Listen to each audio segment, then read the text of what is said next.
Okay, so with the release of Terraforming Venus, I thought I'd do a simple video on basically going over how to play this expansion for people that are newer to the game. So, if you're a very experienced player, you don't need to watch this video at all, but, if you don't mind giving it a like, wouldn't hurt, and subscribing. Right, so I'm going to do a series on how to play the base game and then every expansion. So I'm jumping a bit ahead of time here with Venus, but it is getting released. I feel like a lot of the Steam player population only knows the base game and not so much Venus. So I'll just go over the rules and maybe I'll make it easier to also decide if you get this expansion, which was recently released.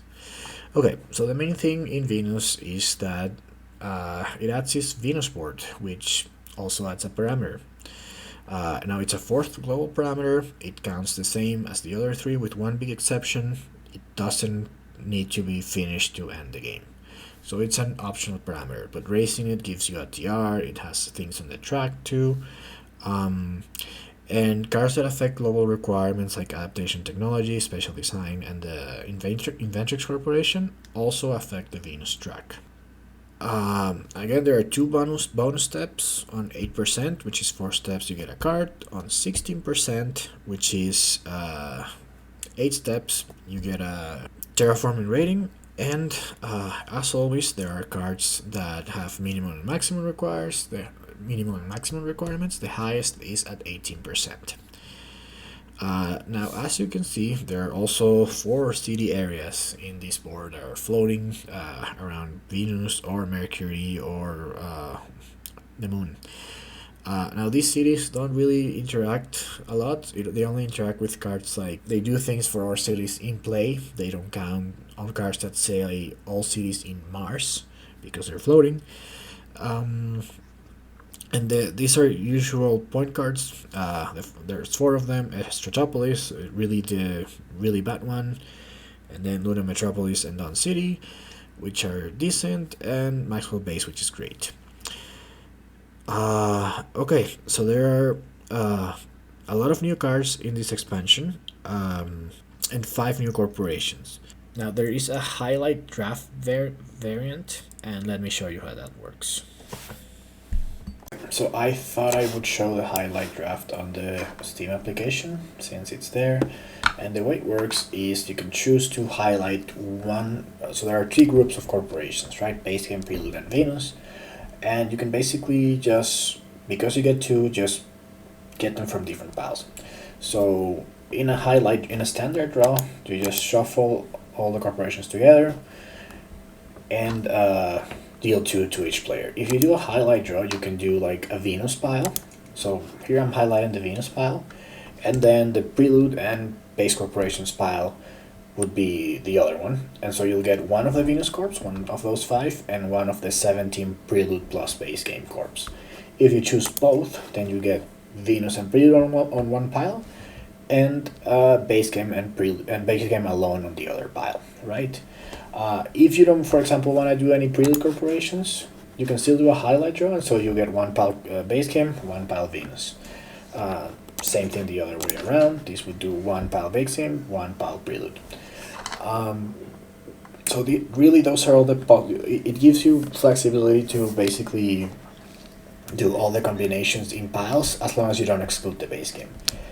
Since I'm here, the app also allows you to include or exclude the project cards of each one.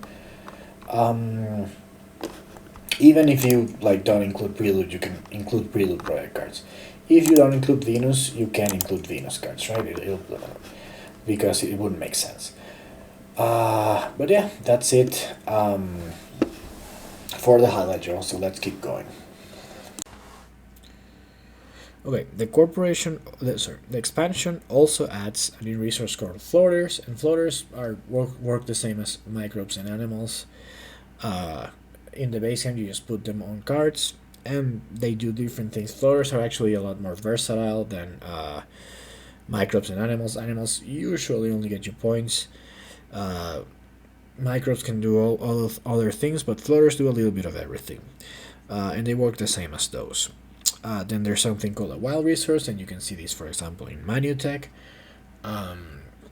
And what this means is basically it counts as any resource. In the case of Manutech, this is saying if you increase your steel, you get 1 steel. If you increase your titanium, you get 1 titanium. In the case of something like Maxwell base, again, this is just, you can put any resource you want on a Venus card. So it's just a wildcard resource, right? It's pretty easy to define. It also adds a new tag. It's a Venus tag. Now, it's a big theme in the expansion, this Venus tag. There are cards like Gyropolis and Sulfur Exports, which give you money for each tag. There are cards like Venus Governor and Sister Planet Support that have it as requirements. And more importantly, there is a new award and milestone. Now, whenever you play Venus, this is a 6 award and milestone. You're not replacing anyone. You'll have 6. You still claim 3. So the milestone is Hoverlord, and it's just 7 Flora resources. The award is Venuphile, and it's whoever has more Venus tags.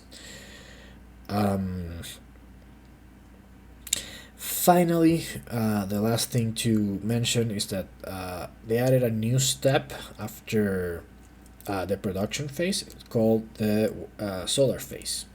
Now, the solar phase in the other expansions have a few mandatory steps. Here they have an optional thing called World Government Terraforming, which is to make the game a little faster because Venus did make it slower.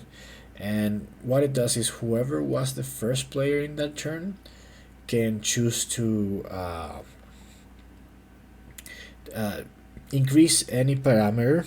Yeah, increases any parameter, including Venus, by 1 step. They don't collect the TR or any bonuses on that track, but cards that have effects that go whenever it's increased do trigger. So something like Arctic or Aphrodite, they do give their plans or their cash when this happens.